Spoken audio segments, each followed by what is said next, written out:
Hari ini kita akan membahas apa itu kompetensi. Nah, kompetensi sendiri merupakan istilah yang sudah familiar dalam lingkungan human resources, sehingga banyak sekali pemahaman mengenai kompetensi sendiri yang dikemukakan oleh para ahli dan sering digunakan dalam kehidupan sehari-hari.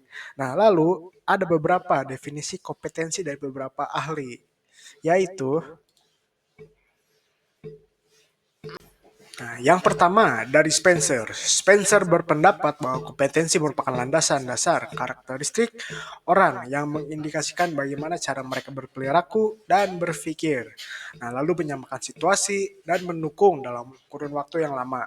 Yang kedua, ada dari Mitch Leland, yang dimana kompetensi merupakan karakteristik yang membedakan individu yang berhasil dari yang tidak berhasil dalam mencapai tujuan tertentu.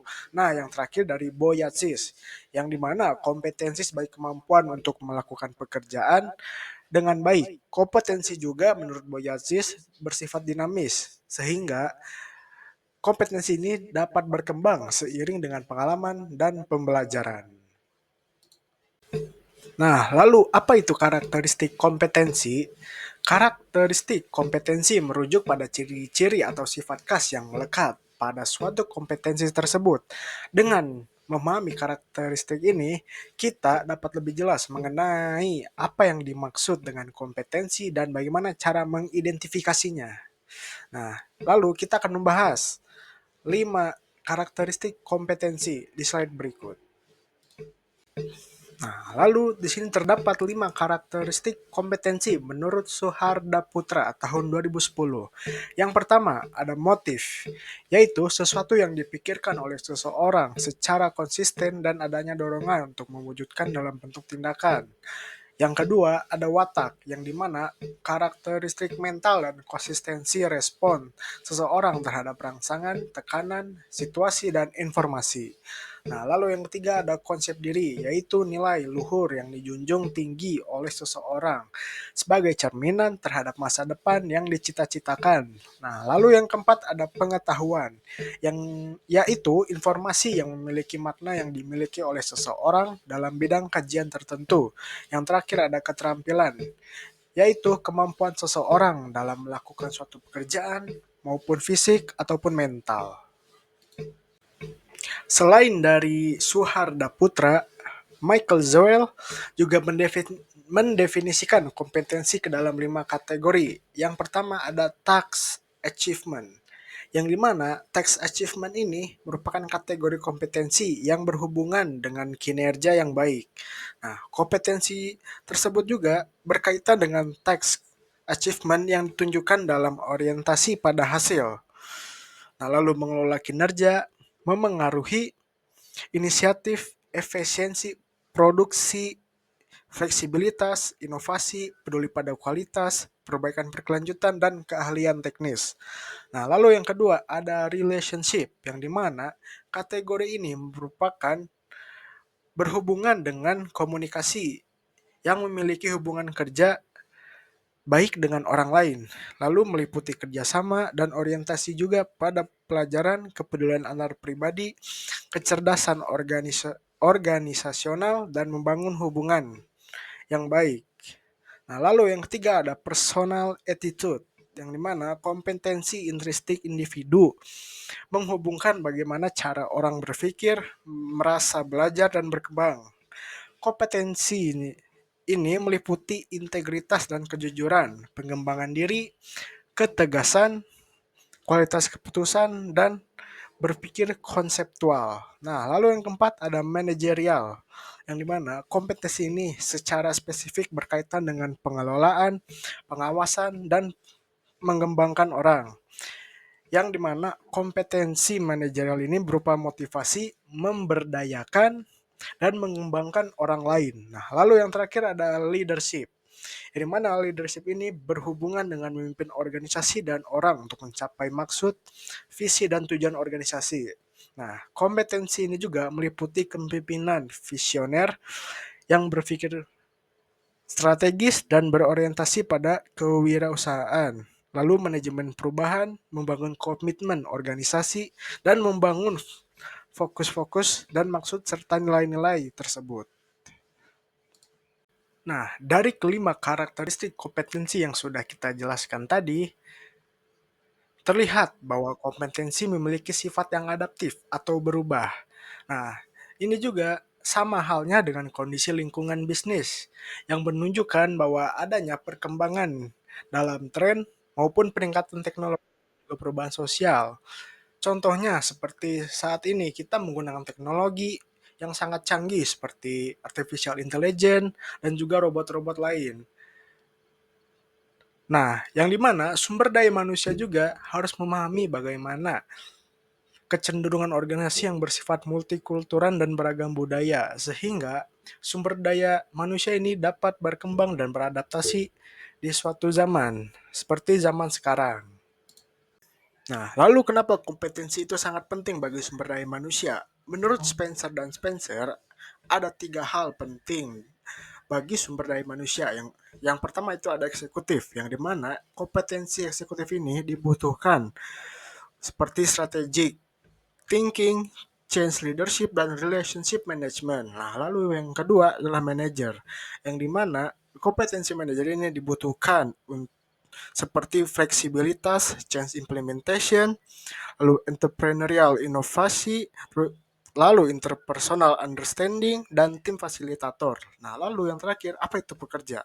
Nah, kompetensi pekerja ini dibutuhkan antara lain agar pekerja tersebut dapat melakukan secara fleksibilitas, lalu motivasi mencari informasi dan kemampuan belajar, lalu juga achievement motivation, dan customer service orientation.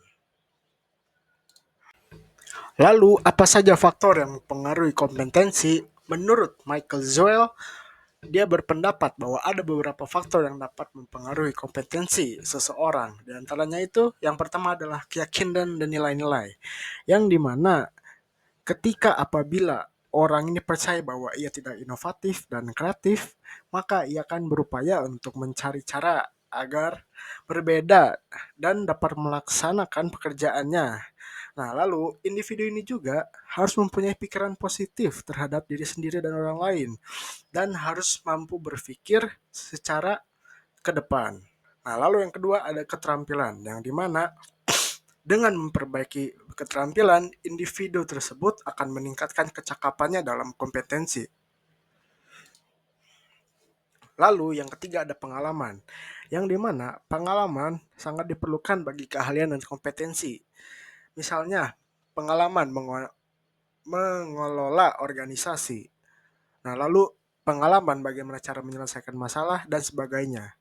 Dan individu juga tidak pernah berhubungan dengan yang tidak pernah berhubungan dengan organisasi besar dan kompleks lainnya tidak mungkin dapat mengembangkan kecerdasan organisasionalnya agar memahami dinamika kekuasaan dan pengaruhnya dalam lingkungan. Maka dengan begitu, seorang pekerja harus mampu mempunyai pengalaman dan harus mampu mengembangkan dirinya di dalam pekerjaan tersebut. Nah, lalu yang keempat ada kepribadian, yang dimana kepribadian bukan sesuatu yang tidak bisa dirubah. Kepribadian individu dapat berubah sepanjang waktu. Dan individu juga harus berinteraksi dengan lingkungannya. Meskipun kepribadian tersebut tidak berubah dengan mudah. Tetapi dia harus bisa beradaptasi dengan kepribadian dan lingkungannya tersebut. Nah, lalu ada motivasi yang dimana memberikan stimulus atau semangat, menghargai diri dan mengapresiasi hasil kerjaan yang kita kerjakan. Nah, lalu yang keenam ada isu emosional, yang dimana hambatan emosional dapat membatasi penguasaan kompetensi, misalnya rasa malu, takut, membuat kesalahan, merasa tidak diakui, dan sebagainya. Lalu yang ketujuh ada kemampuan intelektual, yang dimana kompetensi ini bergantung pada pemikiran kognitif, seperti pemikiran analitis dan pemikiran konseptual. Yang terakhir ada budaya organisasi, yang dapat berpengaruh terhadap kompetensi sumber daya manusia dalam hal berikut. Yang pertama ada proses rekrutmen dan seleksi karyawan, lalu ada sistem penghargaan, praktik pengambilan keputusan, filosofi organisasi, dan kebiasaan prosedur. Kompetensi guru. Apa itu kompetensi guru? dapat diartikan sebagai kemampuan guru dalam menguasai pengetahuan, nilai, keterampilan, dan sikap yang ditunjukkan dengan perilakunya sebagai seorang guru. Karena sesuai dengan Undang-Undang Nomor 14 Tahun 2005 tentang guru dan dosen, hendaknya guru harus mempunyai 4 kompetensi dasar, yaitu kompetensi kepribadian yang mencakup dalam memiliki integritas dan akhlak mulia, lalu memiliki etos kerja, mengendalikan diri, memiliki rasa percaya diri, lalu memiliki fleksibilitas, memiliki ketelitian, kedisiplinan, dan kreativitas, inovasi, serta tanggung jawab. Lalu yang kedua adalah kompetensi sosial, yang dimana guru harus terdiri dalam bekerja sama dengan tim dan atau guru lain, lalu memberikan layanan prima kepada setiap siswa, lalu memiliki kesadaran organisasi, lalu berkomunikasi secara efektif, dan membangun hubungan kerja dengan sesama guru. Lalu yang ketiga adalah kompetensi pedagogik, yang dimana guru harus mempunyai administrasi kepegawaian, lalu melaksanakan administrasi keuangan, lalu melaksanakan administrasi kesiswaan, kurikulum, dan administrasi layanan khusus, serta menerapkan teknologi informasi dan komunikasi. Nah, lalu yang terakhir ada kompetensi profesional yang terdiri dari mendukung pengelolaan standar nasional pendidikan, menyusun program dan laporan kerja, lalu mengembangkan staf, mengambil keputusan, lalu membina para staf, dan mengelola konflik serta menyusun laporan. Lalu kita masuk ke dalam konsep profesi. Apa itu konsep profesi? Menurut Syafruddin, beliau mengemukakan bahwa profesional menyangkut 3 hal, yaitu berhubungan dengan profesi, memerlukan kepandaian khusus, dan mengharuskan ada pembayaran untuk melakukannya. Yang dimana Syarifuddin mengemukakan profesionalisme merupakan sikap, nilai, dan kualitas dari suatu pekerjaan yang ditunjukkan oleh individu dalam melaksanakan profesinya. Namun, profesionalisme dalam hubungan yang berkaitan dengan tenaga pendidik, khususnya guru, dapat diartikan bahwa profesionalisme guru merupakan nilai, kondisi, maupun kualitas yang ditunjukkan oleh guru dalam melaksanakan profesinya selama dalam proses pendidikan dan pembelajaran. Lalu, kita masuk ke dalam konsep profesi. Menurut Mawadah tahun 2010, beliau mengungkapkan bahwa profesionalisme seorang guru mempunyai makna penting, yaitu yang pertama, profesionalisme memberikan jaminan perlindungan kepada kesejahteraan masyarakat umum. Lalu yang kedua, profesionalisme guru merupakan suatu cara untuk memperbaiki profesi pendidikan yang selama ini dianggap sebagai masyarakat rendah. Lalu yang ketiga, profesionalisme memberikan kemungkinan perbaikan dan pengembangan diri yang memungkinkan seorang guru memberikan pelayanan sebaik mungkin dan memaksimalkan kompetensinya.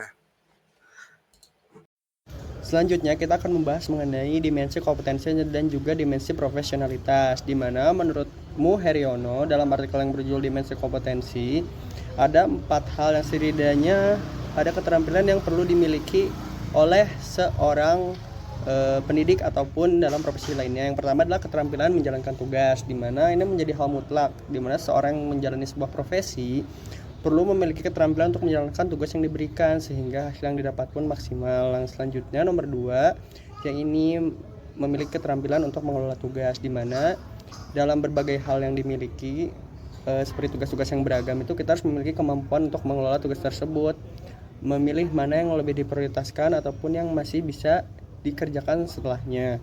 Kemudian yang ketiga adalah keterampilan untuk mengambil tindakan, di mana keterampilan ini sangat diperlukan dalam perkembangan zaman saat ini, di mana sebuah keadaan bisa berubah dengan cepat mengikuti perkembangan zaman dan juga masalah yang lebih kompleks, sehingga pengambilan keputusan bisa sangat krusial dan sangat dibutuhkan.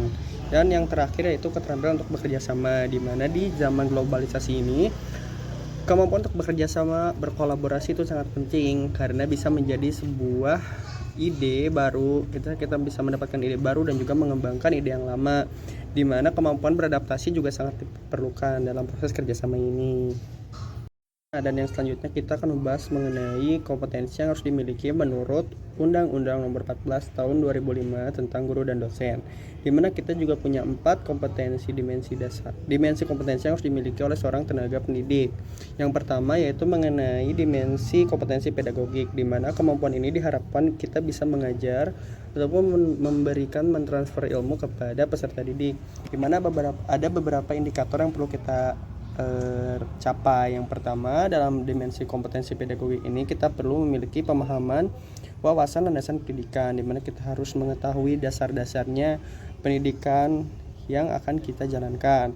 Yang kedua, kita juga harus memiliki pemahaman terhadap peserta didik, sehingga kita tahu medan yang akan kita lalui, medan yang akan kita hadapi dari segi peserta didik. Yang ketiga, kita juga harus memiliki kompetensi perancangan dan pelaksanaan pembelajaran, di mana kita juga harus bisa merancang pendidikan ataupun pembelajaran yang sesuai agar dapat melaksanakannya secara maksimal. Kemudian juga kita harus bisa memanfaatkan teknologi pembelajaran, di mana dalam zaman industri 4.0 yang bahkan akan beranjak ke society 5.0 ini, setiap lini akan terhubung dengan teknologi, sehingga pemanfaatan teknologi dalam pembelajaran itu sangat diperlukan.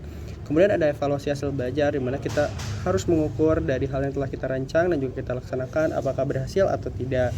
Kemudian pengembangan peserta didik, di mana pengembangan peserta didik ini diperlukan ketika kita telah melihat hasil evaluasi apakah baik atau tidaknya, kita juga perlu melakukan perkembangan. Yang kedua ada dimensi kompetensi kepribadian, di mana kompetensi ini juga memiliki beberapa indikator. Yang pertama, kita juga harus menguasai pengetahuan dan juga bertanggung jawab terhadap disiplin ilmu. Nah, ketika kita mengajarkan contohnya mengenai bisnis, maka kita juga harus memiliki pengetahuan tentang bisnis itu, baik secara teori, teknis, ataupun praktiknya. Kemudian kita juga harus memiliki pengetahuan penunjang tentang prinsip peserta didik. Jadi setelah kita mengetahui medannya, kita juga memiliki kemampuan untuk mengeksekusinya, terutama kepada peserta didik. Yang ketiga juga ada memiliki pengetahuan tentang materi pelajaran. Juga ini berhubungan yang pertama, kita harus mengetahui apa yang kita kerjakan atau apa yang akan kita ajarkan kepada peserta didik, karena jika kita tidak memiliki kemampuan itu, ini akan menjadi hal yang sangat minus sebagai seorang tenaga pendidik. Yang kemudian juga ada kita harus memiliki kemampuan ataupun pengetahuan tentang peserta didik, di mana kita juga harus tahu nih perkembangan peserta didik itu sejauh mana setelah kita ajar dengan metode kita, dengan materi yang kita ajarkan, sehingga kita tahu perkembangannya. Kemudian kita juga harus memiliki kemampuan untuk memotivasi peserta didik, sehingga ketika ada peserta didik yang merasa tertinggal ataupun merasa tidak mampu untuk bersamai ataupun mengikuti pembelajaran, kita harus mampu untuk membuat peserta didik tersebut tetap bersemangat. Dan yang terakhir dalam indikator ini, kita juga harus mampu menjadi panutan ataupun suri tauladan. Sedangkan dimensi kompetensi yang selanjutnya adalah dimensi kompetensi sosial. Nah, juga ada beberapa indikator yang perlu kita raih. Yang pertama, kita harus mampu berinteraksi dengan sejawat. Ini pasti sudah menjadi hal yang mutlak. Dalam hal bersosialisasi, kita juga harus mampu berkomunikasi dengan rekan sejawat ataupun yang sebaya dengan kita gitu. Kemudian kita juga harus mampu berkomunikasi dengan masyarakat, karena salah satu tujuan pendidikan juga bagaimana kita menampung aspirasi ataupun kebutuhan masyarakat, sehingga kita perlu bisa untuk berkomunikasi dengan masyarakat. Dan yang selanjutnya itu ada indikator untuk meraih ini adalah kita mampu bergaul dan melayani masyarakat dengan baik, sehingga kita yang tadi bisa menindaklanjuti apa saja kira-kira yang menjadi kebutuhan dari masyarakat. Yang selanjutnya yaitu kita mampu mendorong dan menunjang kreativitas masyarakat. Tidak hanya kita melayani masyarakat sebagai seorang fasilitator yang memberikan ide-ide, tapi juga kita mendorong masyarakat agar mampu mengembangkan idenya sendiri. Kemudian juga kita harus mampu menjaga emosi dan juga perilaku yang kurang baik, sehingga kita harus memiliki kontrol diri yang cukup baik agar kita tidak berperilaku secara menyimpang, terutama di masyarakat ataupun di sosial gitu. Yang selanjutnya sama, kita juga harus mampu menjadi suri tauladan dan juga panutan di masyarakat. Nah, yang selanjutnya yang terakhir adalah dimensi kompetensi profesional yang dijabarkan dalam beberapa indikator. Yang pertama ada menyelenggarakan administrasi sekolah, tentunya sebagai seorang tenaga pendidik kita juga harus mampu menyelesaikan segala administrasi sekolah. Yang selanjutnya kita harus menyelenggarakan penelitian. Kita harus turut upgrade tentang ilmu-ilmu disiplin ilmu yang kita teliti, yang kita pelajari, sehingga kita tidak tertinggal dan bisa memberikan ilmu-ilmu baru kepada peserta didik kita. Kemudian selanjutnya merencanakan sistem pembelajaran, di mana dari awal kita singgung bagaimana perencanaan pembelajaran ini akan menjadi hal yang cukup krusial karena akan menentukan arah pembelajaran sampai ke selesainya itu.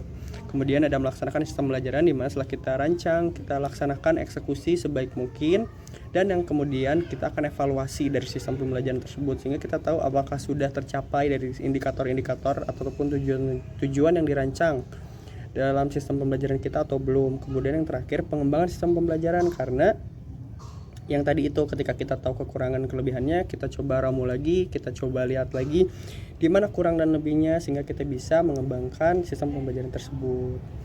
Nah, yang selanjutnya kita juga harus memiliki cara-cara nih. Kita akan berikan cara-cara meningkatkan kompetensi dan profesionalitas. Yang pertama yaitu selling skill, di mana secara pengertian kita harus mampu menjual diri kita, dalam artian kita mampu meyakinkan peserta didik ataupun dalam profesi apapun kita menawarkan hal yang kita yakini, sehingga apa yang kita ucapkan, apa yang kita tawarkan itu mampu diterima dengan sangat baik, terutama ketika kita menjadi seorang pengajar bisa diterima dengan sangat baik apa yang kita ucapkan, apa yang kita sampaikan kepada peserta didik.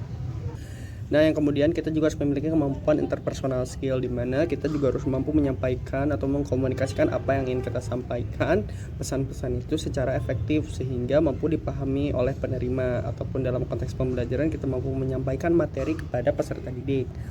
Yang ketiga juga ada communication skill. Kita harus mampu meningkatkan communication skill kita, karena dengan berkomunikasi baik dalam materi pembelajaran ataupun di luarnya, kita akan mampu mendekati ataupun memahami peserta didik. Begitupun sebaliknya, peserta didik akan mampu memahami apa yang kita sampaikan. Yang selanjutnya adalah learning skill, di mana kita harus mampu memiliki kemampuan untuk selalu belajar gitu, di mana kita harus bisa belajar secara mandiri, meneliti, berkolaborasi, berdiskusi agar kemampuan kita bisa terus meningkat. Nah, yang selanjutnya ada cara meningkatkan kompetensi dan profesionalitas diri. Ada beberapa poin di sini cukup banyak. Yang pertama menilai diri, di mana kita harus mampu mengukur kemampuan dan juga apa yang ingin kita raih sehingga kita bisa tahu target yang sebenarnya realistis dan juga ingin kita capai. Kemudian terus belajar, bertanggung jawab, mampu menerima tugas, menjaga hubungan kerja, menciptakan jaringan, menyiapkan masa depan, mengasah kemampuan, memiliki pembimbing dan juga menggunakan teknologi. Di mana ketika kita melaksanakan semua ini diharapkan kita mampu meningkatkan kompetensi dan profesionalitas diri kita, di mana setiap poin-poinnya memiliki tingkatan khusus ataupun mungkin kesulitan khusus, tapi jika kita laksanakan mungkin secara maksimal akan bisa meningkatkan kemampuan profesionalitas kita ataupun meningkatkan kompetensi diri kita. Nah, setelah kita tadi membahas dari awal mungkin konsep dan juga kita tadi cara meningkatkan kemampuan kita, ada beberapa ataupun ada kesimpulan yang ingin kita berikan dari kelompok 4. Yang pertama, di mana kompetensi guru ini bisa kita lihat sangat krusial dalam meningkatkan kualitas pendidikan melalui penguasaan materi, pengelolaan pembelajaran yang baik, dan juga kemampuan interpersonal yang kuat. Guru dapat memberikan kontribusi signifikan terhadap perkembangan peserta didik. Oleh karena itu, perkembangan profesional guru harus terus dilakukan agar mereka dapat memenuhi tuntutan pendidikan yang semakin kompleks. Tentunya ini juga harus dibarengi dengan berbagai keinginan dan juga kemauan dari berbagai pihak, sehingga peningkatan mutu pendidikan di Indonesia bisa terus dilaksanakan. Sekian dari kelompok kami, mudah-mudahan apa yang kita sampaikan mampu memberikan sedikit tambahan wawasan kepada teman-teman semua dan juga mampu memberikan pengetahuan baru. Dan untuk kekurangannya kami ucapkan mohon maaf dan juga terima kasih telah menyaksikan video ini sampai akhir. Terima kasih. Wassalamualaikum warahmatullahi wabarakatuh.